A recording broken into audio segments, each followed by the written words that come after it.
goes back to 1949, a year before the Korean War. I enlisted in the Marine Corps for 1 year active duty and 6 years in the inactive reserve.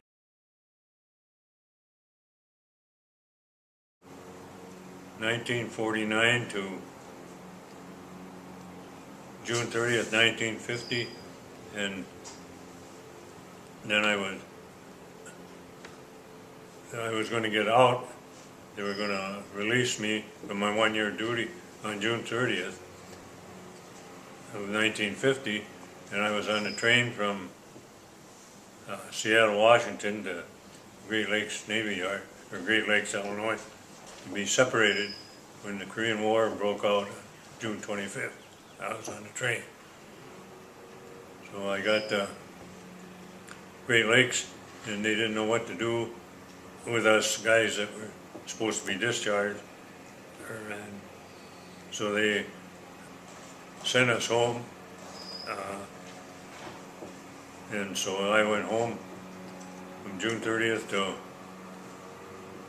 Friday the 13th, October of 1950, and I received a letter from the Navy Department calling me to active duty. So November 1st, 1950, I reported in Minneapolis Federal Building for physical, and after that, put on a train to California. Those days everything went by train. The train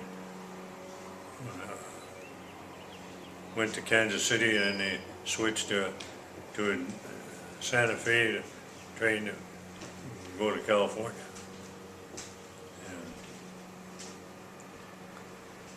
And when we got to California, they put us on another train to go down to Camp Pendleton in Oceanside, Canada. That was one of the main Marine bases, and we were sent there for training and preparation to go to Korea.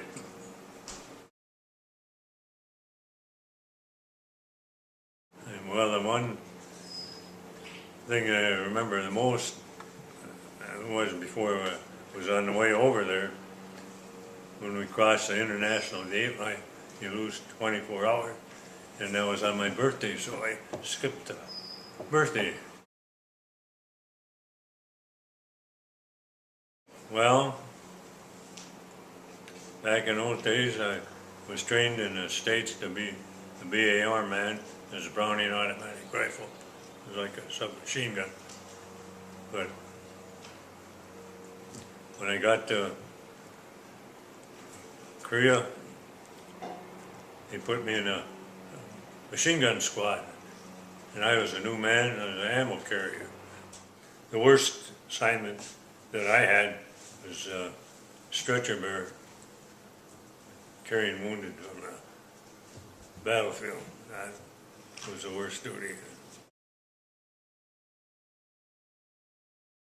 And, regimental commander had a little mousetrap. He sent one company out in the front to the point and to bait the Chinese, and anyway they took the bait. They came around through a whole regiment of Chinese, and they got annihilated. Thousands were dead. And we got the next day, daylight, and we had bulldozers there digging big ditches and pushing the bodies. I never saw them dead. Worst I ever saw in my life. Mm-hmm. Something I'll never forget. Well, going home. And it was fast, and it wasn't quite as rough, but I got seasick for one day, but all the guys